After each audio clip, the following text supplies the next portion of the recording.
এই যে আমরা যে শপথ নিব এবং যারা দেশজাতি যাদের দিকে তাকিয়ে আছে এক্ষেত্রে যে যারা একটা ভূমিকা রাখবে এই শেখ হাসিনার পদত্যাগ বা পতনের ক্ষেত্রে, আ সে হচ্ছে বিএনপি, প্রধান বিরোধী রাজনৈতিক দল। এবং তাদেরকে নিয়ে কিন্তু নানা আলোচনা সমালোচনা হচ্ছে যে বিএনপি কেন একটা ডামি নির্বাচনের পরে কার্যকর আন্দোলন গড়ে তুলতে ব্যর্থ হলো।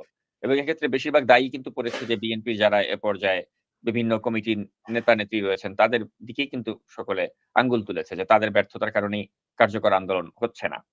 তো এখন এই নানা সমালোচনার মুখে যেটা হলো যে বিএনপি তাদের নেতৃত্বে একটা পরিবর্তন বা রদ-বদল আনা শুরু করল এবং ৩৯ জন মাঝারি পর্যায়ের নেতার পরিবর্তন বা নতুনভাবে পদায়ন হয়েছে। আবার আন্তর্জাতিক কমিটিও কিন্তু পরিবর্তন করে দেয়া হয়েছে। ছাত্রদল এবং যুবদলের যে কমিটি ছিল সেটাও কিন্তু ভেঙে দেয়া হয়েছে। এবং ঢাকা ও চট্টগ্রাম মহানগর কমিটিকেও ভেঙে দেয়া হয়েছে। বিদেশ বিষয়ক যে কমিটি সেটাও ভেঙে দিয়ে ২ টি কমিটি গঠন করেছে বিএনপি। তো সব মিলে এই যে বিএনপিতে যে এরকম একটি ব্যাপক হারে রদবদল করা হলো, নতুন কিছু নেতাকর্মীকে যে পদায়ন করা হলো, এই পরিবর্তনটাকে অনেকেই ইতিবাচকভাবে দেখছে। আপনি বিষয়টিকে কিভাবে দেখছেন? আমার মনে হয় আপনিই ১ম বিএনপির নেতৃত্ব পরিবর্তন নিয়ে টপিকস শুরু করছিলেন। আমার মনে হয় আমরা সেটা আলোচনা করছি প্রায় মাসখানেক আগে। বিএনপির বা যেকোনো রাজনৈতিক দলের নেতৃত্ব পরিবর্তন এটা একটা স্বাভাবিক প্রক্রিয়া এবং সেই প্রক্রিয়া সাধারণত হয় কনফারেন্সের মাধ্যমে, ভোটাভুটির মাধ্যমে এবং আমার জানা মতে বিএনপির গঠনতন্ত্র প্রতিষ্ঠা লগ্ন থেকেই যেটা ছিল সেটা হচ্ছে বিএনপির সকল স্তরের নেতৃত্ব পরিবর্তন হবে আপনার কনফারেন্স এবং পরবর্তীতে সাবজেক্ট কমিটি বসে নির্বাচনের মাধ্যমে। বিশেষ করে প্রধান ২ টা পদ, এখন ৫ টা পদ যেকোনো দলের, যেকোনো সংগঠনের সরাসরি ভোটে কাউন্সিলরদের ভোটে নির্বাচন হবারই আপনার যৌক্তিকতা আছে এবং এটাই গণতন্ত্র, এটাই হওয়া উচিত। কিন্তু বিভিন্ন কারণে সেখানে রাষ্ট্রীয় কারণ যেটা সবচেয়ে প্রধান আজকাল সেটা হচ্ছে বিএনপি কোথাও কোনো কনফারেন্স করতে পারে না। সেটা ওয়ার্ড লেভেল থেকে ন্যাশনাল লেভেল পর্যন্ত অনেক রকমের চড়াই-উতরাই পার করতে হয়। অনেক রকমের অনুমতি, পুলিশের অনুমতি, অ্যাডমিনিস্ট্রেশনের অনুমতি এবং এই অনুমতি মিলে না। ফলে বিএনপিকে আমি বলবো, আমি বিএনপির আলোচনায় আসবো। তার আগে তারা যে গত ১৭ বছর ধরে ফেস করতেছে সেটা আলোচনা করতে হবে কমিটির কারণে। কারণ তারা আসলেই মানে তাদের রাজনৈতিক দলের আপনার অফিসের বাইরে যেকোনো মিটিং করা, কনফারেন্স করা ইস কোয়াইট ডিফিকাল্ট ফর বিএনপি এবং এটা রীতিমতো এখন আ অ অলমোস্ট ইম্পসিবল হয়ে গেছে। তো ফলে তারা কোনো কনফারেন্স করার জন্য কোনো হল বা কোনো মাঠ বা কোনো স্কুল কলেজের অডিটোরিয়াম তারা আর ভাড়া করতে পারে না এবং করতে গেলে অনেক রকমের আপনার বাধা বিপত্তি আসে। ফলে বিএনপিরও যারা আমি বলবো সুযোগ সন্ধানী তারা তাদের কেন্দ্রীয় নেতৃত্বকে বুঝিয়ে হোক এখানে ফাইট করা উচিত যে আমি কনফারেন্স করবো আমাকে অনুমতি দিতেই হবে। এখন যে অনুমতি সিস্টেম করা হয়েছে অর্থাৎ আওয়ামী লীগ যে আইয়ুব খানের বেসিক ডেমোক্রেসির মতো যে ডেমোক্রেসি বাংলাদেশে চালু করছে এটার আরেকটা জিনিস হচ্ছে প্রধান রাজনৈতিক দলকে কোথাও মিটিং করতে না দেওয়া। ফলে বিএনপিরও একটা চক্র এখন এই কেন্দ্রীয় হাইকমান্ডকে ভুল বুঝিয়ে হোক, ভয়ের কারণে হোক, আওয়ামী লীগের সাথে ২ নম্বরই যোগাযোগের মাধ্যমে হোক, তারাও এখন আর বিএনপির কোনো কনফারেন্স করার দায় দায়িত্ব নেয় না। মানে চ্যালেঞ্জ নিতে হবে আওয়ামী লীগকে যে এখানে মানে হটিয়ে তাদের যে একটা কনফারেন্স করতে হবে সেই দায় দায়িত্ব আর কেউ নেয় না। ফলে স্ট্যান্ডিং কমিটির কিছু মেম্বার হয়তো বা ভাইস চেয়ারম্যান বিশেষ করে লন্ডনে ভারপ্রাপ্ত চেয়ারম্যান তারেক রহমানকে ব্যবহার করে এখানে এইসব কমিটিগুলো ডিক্লেয়ার করা হয়। আপনি উইদাউট কনফারেন্স উইদাউট ভোটিং যত রকমের বাধা বিপত্তি আছে এগুলো মাথায় রেখে আমাকে বলতে হবে অবশ্যই কনফারেন্সের মাধ্যমে কমিটি ভোটাভুটির মাধ্যমে কমিটি বদলাইতে হবে ভোটাভুটির মাধ্যমে এগেইন এন্ড এগেইন আমরা অতীতে এগুলো দেখিনি। যাই হোক সরকারি রিপ্রেশনের বাইরে এসে এখন যে কমিটিগুলা আপনার গোপন আলাপ সলা পরামর্শের মাধ্যমে করা হচ্ছে এটা আমি মন্দের ভালো বলবো এটা হওয়া উচিত না অন্তত চেষ্টা করা উচিত। তো যাই হোক আপনি যে বললেন ৩৯ জন নতুন নেতার পদায়ন হয়েছে সেখানে আমি ভালো দিকটা একটু আলোচনা করব। আমি প্রথমেই ধন্যবাদ দিব যে ছাত্রদলের সাবেক সভাপতি আসাদুজ্জামান রিপন, ডক্টর আসাদুজ্জামান রিপন, তাকে দলের ভাইস চেয়ারম্যান করা হয়েছে। আমি মনে করি গত 20-25 বছর তাদেরকে সাইডলাইন করে রাখা হয়েছে। Doctor Asaduzzaman Ripon is one of the nicest products of BNP আমি বলবো। যারা অতীতের ছাত্র রাজনীতি করছেন তাদের নিশ্চয়ই মনে আছে শামসুজ্জামান দুদু এবং আসাদুজ্জামান রিপন, দুদু রিপন পরিষদ ডাকসুর যে প্যানেল দেয়া হয়েছিল, পরবর্তীতে বেগম খালেদা জিয়া সেটাকে নাকচ করে দিয়ে আমান খোকনকে 1990 সালে যে নির্বাচন হয়েছে, আমি মনে করি সেই দিনই ছাত্রদলের মেধার রাজনীতি শেষ করে দেয়া হয়েছে। দুদু রিপন পরিষদ সেই দিন বাতিল করে বেগম খালেদা জিয়ার উপরে থেকে কথা বলা নাই এবং থাকবে না, স্বাভাবিক, এটা বিএনপির। আমান খোকন আমি তাদের কন্ট্রিবিউশনকে অস্বীকার করবো না, বাট তারা ছিল মেধাহীন নেতা বলে আমি মনে করি। এবং আজকে যে ডাকসু নির্বাচন ওর পরে আরেকবার হয়েছে শুধু কিছুদিন আগে, যেটা এই গোপালীর মাধ্যমে অ্যারেঞ্জড আরেকটা হয়েছে, সেটা এই যে এই ছেলেটা কি বিপি হলো নুরু, ওইটা ছাড়া আর কোনো নির্বাচন হয় না। আমি মনে করি বেগম খালেদা জিয়াকে মারাত্মক রকমের ভুল বুঝানোর মাধ্যমে সেই দিন দুদু রিপন পরিষদকে যে বাতিল করে দেওয়া হয়েছে, আমি মনে করি ছাত্র দলের সেই মেধাবী নেতাদেরকে শেষ করে দেওয়ার প্রক্রিয়া যে কোনো কারণেই হোক বেগম খালেদা জিয়ার অজান্তে সেটা হয়ে গেছে বলে আমি ব্যক্তিগতভাবে মনে করি। এবং আজকে যে বাংলাদেশের রাজনৈতিক ক্রাইসিস, এটার অন্যতম প্রধান কারণ হচ্ছে ছাত্রদের যে সুষ্ঠু রাজনীতি, ছাত্রদেরকে নিয়ে আপনার ছাত্রত্ব নিয়ে যে রাজনীতি, বিশ্ববিদ্যালয় বা কলেজ কেন্দ্রিক যে রাজনীতি, তাদের লেখাপড়ার, তাদের সরঞ্জামের, তাদের এডিকুয়েট টিচিং এর, এবং অর্থাৎ ইউনিভার্সিটি বা কলেজ সংক্রান্ত যে রাজনীতি ছাত্রদের মধ্যে থেকে শেষ করে দিয়ে এখন যে টেন্ডারবাজি, গুন্ডামি, এই যে ভণ্ডামি, এই রাজনীতিটা শুরু হয়েছে ছাত্র সংসদ নির্বাচন শেষ করে দেওয়ার মাধ্যমে, যেটার জন্য আমি মনে করি এই আমান খোকনরা দায়ী।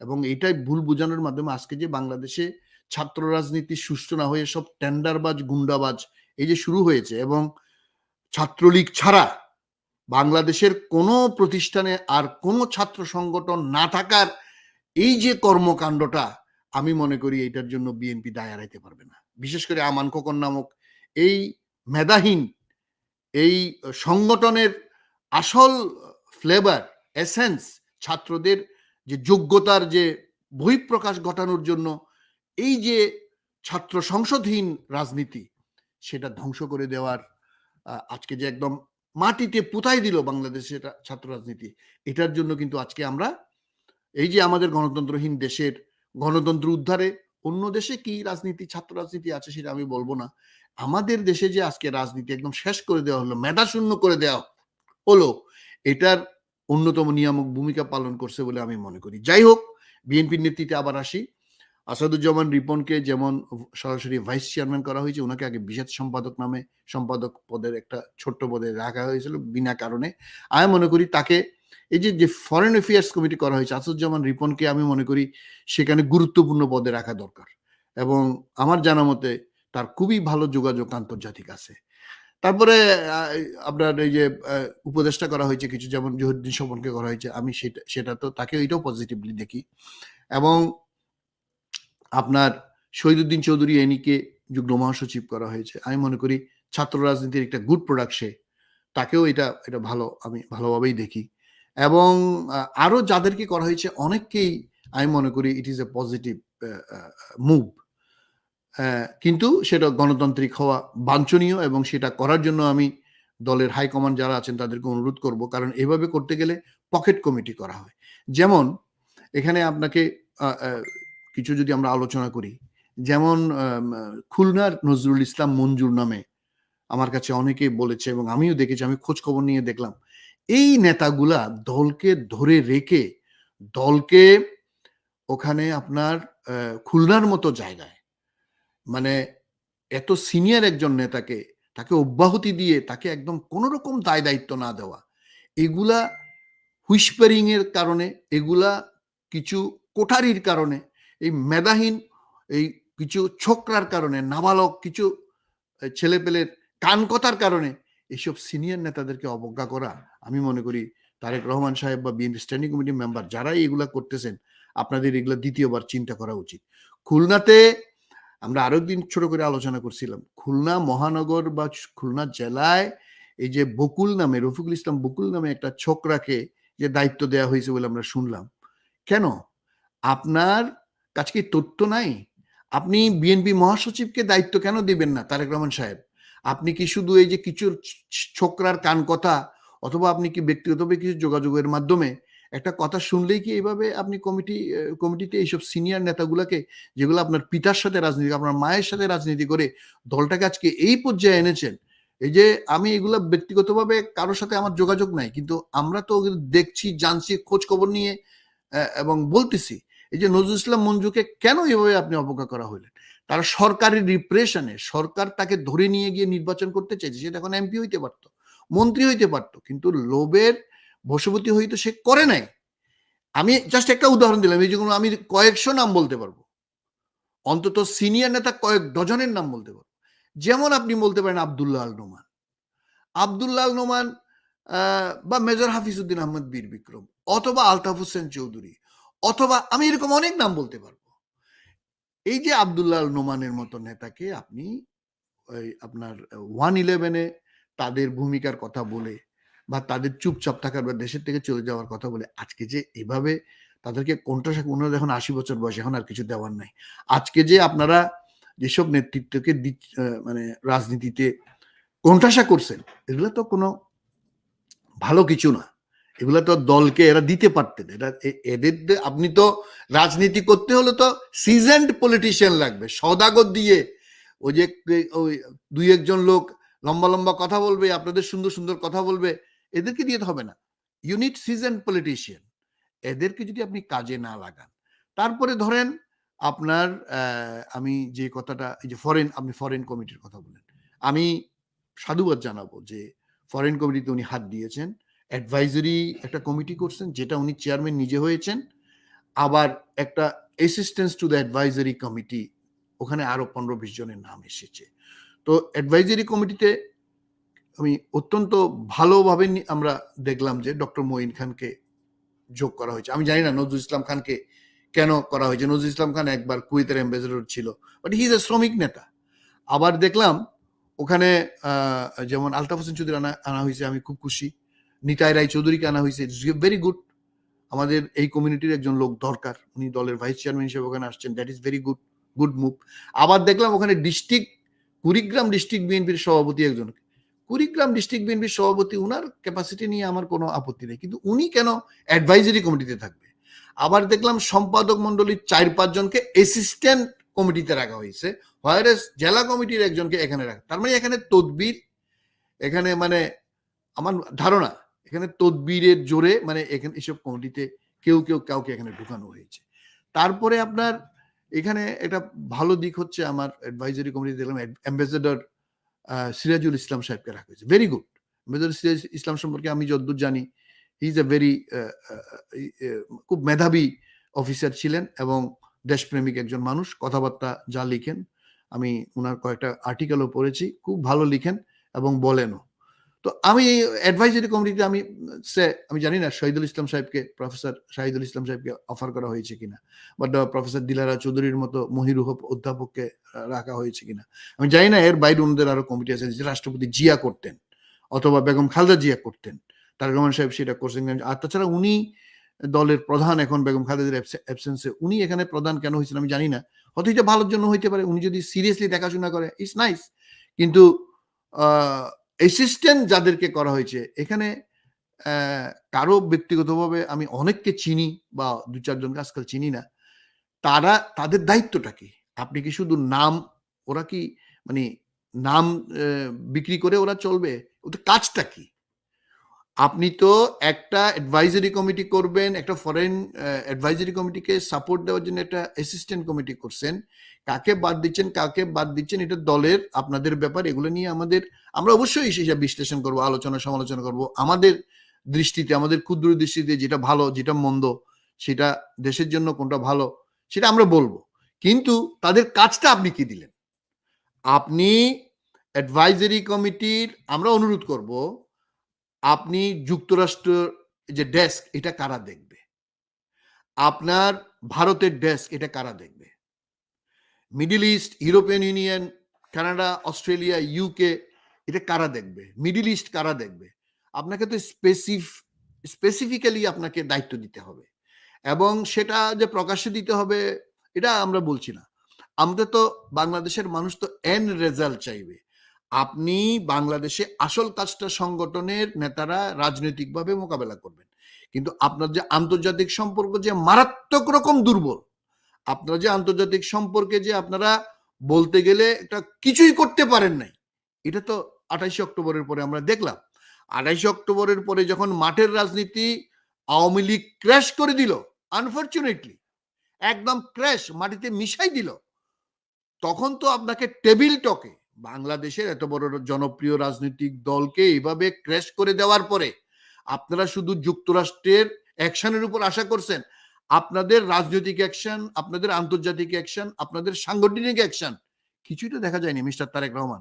আমি মনে করি সবকিছুর ভালোর জন্য যেমন আপনি ফসল নিবেন ঘরে, সব খারাপ কিছু at the end of the day you have to take the responsibility. আপনাকে দায়িত্ব নিতে হবে, আপনাকেই সমালোচনার সম্মুখীন করতে হবে। আপনাকে তোতো বাজাইয়া আপনি সমালোচনার ঊর্ধ্বে রাইখা কোনো কাজ হবে না মিস্টার তারেক রহমান। আমি আপনাকে অনুরোধ করব, আপনাকে বলতে পুরো বিএনপির লিডারশিপকে অনুরোধ করব, এবং স্ট্যান্ডিং কমিটি যারা দায় দায়িত্ব, যারা আমি দেখছি পত্রপত্রিকায় দেখলাম অনেকে বলতেছেন যে স্ট্যান্ডিং কমিটির মেম্বাররা কেউ জানে না কি হয়েছে। কেন? আপনারা ঘোড়ার ঘাস কাটেন? আপনারা তারেক রহমান সাহেবের সাথে যে এই আপনার জুম মিটিং করেন, অনলাইনে মিটিং করেন, সাইবার মিটিং করেন, তখন আপনারা কথা বলতে পারেন না কেন? আপনাদের না জানিয়ে কমিটি যদি দেওয়া হয়, আমি কিছু আলোচকের আলোচনায় দেখলাম, কিছু পত্রপত্রিকায় দেখলাম যে এই কমিটি করার 3 দিন আগেও নাকি স্ট্যান্ডিং কমিটির অনেকে জানে না। কেন জানবেন না কেন? আমি তো দেখলাম তার 3 দিন আগে আপনারা জুম মিটিং করছেন ভারপ্রাপ্ত চেয়ারম্যানের সাথে। You have to take responsibility. আপনারা দলের ভাইস চেয়ারম্যান, দলের স্ট্যান্ডিং কমিটি মেম্বার, আপনারা বলতে হবে যে এখানে ভুল হচ্ছে মিস্টার চেয়ারম্যান, এখানে ভালো হচ্ছে, এখানে শুদ্ধ করেন। আপনার এই ডিসিশনের সাথে আমি একমত না। আমার জানা মতে বেগম খালেদা জিয়ার মতো আপনারা তারেক রহমানকে শুধু তেল মারেন, এই তেলবাজি বন্ধ করেন। আর তারেক রহমানের পাশে যেসব সিন্ডিকেট আছে, এই যে 8-10 জন, 15 জন, 20 জন যেসব ছোকরা নাবালক, এইসব নাবালকদেরকে চিহ্নিত করেন মিস্টার তারেক রহমান। আপনি মনে রাখবেন, আপনি 180 কোটি মানুষের দায়িত্ব নিছেন। আপনার পিতা বাংলাদেশের ইতিহাসের শ্রেষ্ঠ সন্তানদের 1 নম্বরে থাকবে আমি মনে করি। গত 50 বছরে তো বটেই, আপনি সেই পিতার সন্তান। আপনার মা বেগম খালেদা জিয়া বাংলাদেশে কোনোদিন কোথাও পরাজিত হন নাই। সেই টিগ্রিসের সন্তান আপনি তারেক রহমান সাহেব। কোনো কান কথায়, কোনো তেলবাজ, সে ব্যারিস্টার হোক আর ডক্টরেট ডিগ্রি হোক আর যেই হোক, তেলবাজদের চটকানা দিয়ে দল থেকে বাইর করে দেন।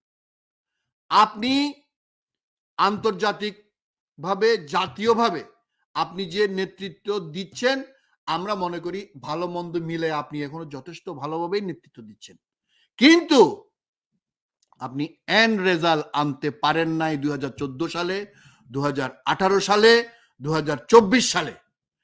এই যে মাখনটা গোপালী খাচ্ছে, ভারতের 5টা গোলামরা খাচ্ছে, এইটার জন্য আপনাকে চিহ্নিত করতে হবে কোথায় কোথায় আপনার দুর্বলতা। সংগঠন আপনি দেশে নাই, আপনি আছেন বিদেশ বিভুঁইয়ে, আপনি অনেকের সাথে যোগাযোগ করতেছেন, দ্যাটস নাইস, রাখবেন, এটা আপনার দায়িত্ব। আপনি নেতা, আপনি 1 নম্বর নেতা বেগম খালেদা জিয়ার অ্যাবসেন্সে। কিন্তু হুইসপারিং, আমরা কমিটি দেখলেই বোঝা যায় যে হুইসপারিং কোথায় হয়েছে। আমরা অন্তত চেষ্টা করি বোঝার জন্য, এবং কোথায় গলদ। ডিস্ট্রিক্ট নেতৃত্ব, মহানগর নেতৃত্ব, কেন্দ্রীয় নেতৃত্ব আপনারা ঠিক করবেন। আপনার নেতা যারা শুধুমাত্র তেলবাজি করে, আপনি যেটা বলেন সেটাই মোসাহেবের মতো, জি হুজুর, উপায় নাই গোলাম হোসেন, এই যে গোলাম হোসেনের মতো হইলে তো আপনার নেতৃত্ব হবে না। আপনার অ্যাডভাইজারি কমিটি, আন্তর্জাতিক অ্যাডভাইজারি কমিটির জন্য আপনাকে আমি অভিনন্দন জানাবো। সাথে সাথে আমি বলবো, এখানে কি আপনার ওয়ারেন্ট অফ প্রেসিডেন্স ঠিক আছে? যেটা একটু আগে বললাম যে কুড়িগ্রাম জেলা বিএনপির প্রেসিডেন্টকে আপনি অ্যাডভাইজার করছেন, আপনার বিএনপির সাংগঠনিক সম্পাদককে আবার আপনি ওখানে নিছেন, সম্পাদকদের এক সম্পাদককে উপরে নিছেন, আবার এক সম্পাদককে অ্যাসিস্ট্যান্ট বানিয়েছেন। এগুলা তো মানে এটা তো কোনো বিফিটিং না, এটা তো কোনো কারোর সম্মান, আপনাকে তো কেউ কাউকে অসম্মান করতে পারে না, হয়তো কেউ বলবে না, কিন্তু এগুলা তো সুন্দর লাগে না। আপনাকে তো একটা ডিসেন্ট ওয়েতে যাইতে হবে। তারপরে একজনের সমালোচনা না করলেই হবে না, যেটা নিয়ে আমরা বারবার বলছি, আজকে আবার বলবো। আপনি হুমায়ুন কবির নামে যে ভুয়া সার্টিফিকেটধারী, তাকে আন্তর্জাতিক সম্পাদক বানাইছেন, তাকে অ্যাডভাইজারি কমিটিতে রাখছেন, দেখলাম। আপনি কি যাচাই করছেন তার সার্টিফিকেট ভুয়া কিনা? এটা নিয়ে অলিউল্লাহ নুমান একটা পুরো রিপোর্ট করছে, আমরাও যাচাই করছি। কারণ বেগম খালেদা জিয়ার সন্তান আপনি, শহীদ রাষ্ট্রপতি জিয়ার সন্তান আপনি, বাংলাদেশের প্রধান রাজনৈতিক দলের প্রধান আপনি, মিস্টার তারেক রহমান। আপনার কমিটিতে কি কোনো ভুয়া লোক থাকতে পারে? আপনি কি যাচাই করছেন? আমি আপনাকে অনুরোধ করব, এই তার যে সার্টিফিকেশন যেটা ভুয়া বলে প্রমাণিত হয়েছে বলে বলা হচ্ছে, সেটা আপনি ফাইনালি যাচাই করবেন।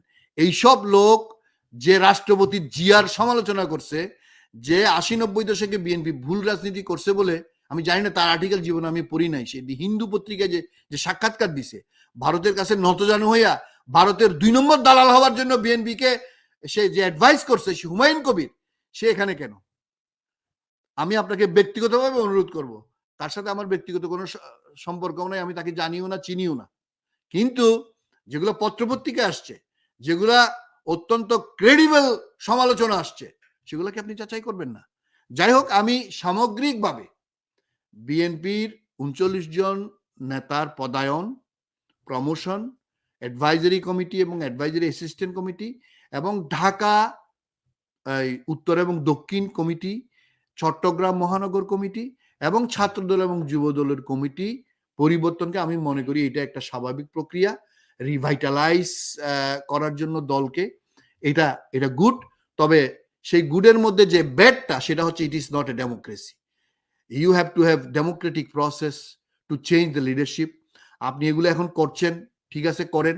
আমি আপনাকে বলবো, যাচাই বাছাই করে, হঠাৎ করে কাউকে প্রমোশন, হঠাৎ করে কাউকে ডিমোশন, এগুলো না করে, ডিজার্টেড না করে, ভবিষ্যতে এইবার করছেন, করে যান, আগামীবার আওয়ামী লীগের সাথে ফাইট করে হলেও দলে গণতন্ত্র পুনরুদ্ধার করার জন্য, গণতান্ত্রিকভাবে কমিটি করার জন্য আপনাকে অনুরোধ করব, এবং সাথে সাথে বিএনপির নেতাদেরকে অনুরোধ করব, আপনারা কন্ট্রিবিউট করুন। কারণ সংগঠনের সত্যিকারের নেতা যদি দায়িত্ব না পায়, সেই নেতৃত্বের যেমন কোনো ফসল আপনি ঘরে তুলতে পারবেন না। একইভাবে তারেক রহমান সাহেবকে বলবো, আবার বলবো, মোসাহিবগিরি যারা করে, সে যেই লেভেলের নেতাই হোক, তাদেরকে দল থেকে সাইডলাইন করে, যারা আপনার সমালোচনা করতে পারে, যারা আপনার কার্যক্রমের সমালোচনা করে যোগ্যতা রাখে, সাহস রাখে, ওই কচ্ছপ, ভেড়া, ছাগল দিয়ে রাজনীতি হবে না। জিয়াউর রহমান সাহেবের সন্তান হিসাবে, বাঘের সিংহের সন্তান হিসাবে আপনি সমালোচনা যেমন সহ্য করতে হবে, এবং সমালোচনাকে অ্যাকসেপ্ট করে, ক্রেডিবল সমালোচনা, ওই ভারতীয় পা চাটাদের সমালোচনা না, আওয়ামী লীগের সমালোচনা না, আপনার দলের অভ্যন্তরে গণতন্ত্র মানেই হচ্ছে সমালোচনাকে অ্যাকসেপ্ট করা, আরেকজনের মতামতকে সম্মান করা। তো সুতরাং আপনি যদি দলের মধ্যে সে গণতন্ত্রায়ন না করতে পারেন, গণতন্ত্রের যে সমালোচনাকে সহ্য করার যে মানে চামড়া মোটা না করতে পারেন, তাহলে তো দলে গণতন্ত্র যেমন আসবে না, দেশেও আসবে না। তো সামগ্রিকভাবে আমি এটাকে পজিটিভলি দেখি। আপনি আরো দায়িত্বপূর্ণ, যেমন মহাসচিব থেকে স্ট্যান্ডিং কমিটি, অবশ্যই যোগ্যতা সম্পন্ন লোক আপনি পরিবর্তন আনবেন। আমি মনে করি আপনার প্রক্রিয়া শুরু হয়েছে, আরো করেন, কিন্তু এমন ভাবে করবেন, যেহেতু গণতান্ত্রিক প্রক্রিয়া করতে পারতেছেন না, জিয়া পরিবার ছাড়া দলে সবকিছু গণতান্ত্রিক ভাবে নির্ধারিত হওয়া বলে উচিত বলে আমি মনে করি। এবং সেটা যতদিন না পারবেন, তাহলে অন্তত 10-20 জন, 50 জন, 100 জন, 1000 জন, যতটুকু আপনি পারেন আলোচনা করে, মাঠের অবস্থা বুঝে যোগ্যতা সম্পন্ন লোকদেরকেই আপনি পদায়ন করবেন, এই আশাবাদ ব্যক্ত করে আপনার এই পরিবর্তনকে আমরা পজিটিভলি সবাইকে পজিটিভলি নেওয়ার জন্যই আমি অনুরোধ করব। ধন্যবাদ।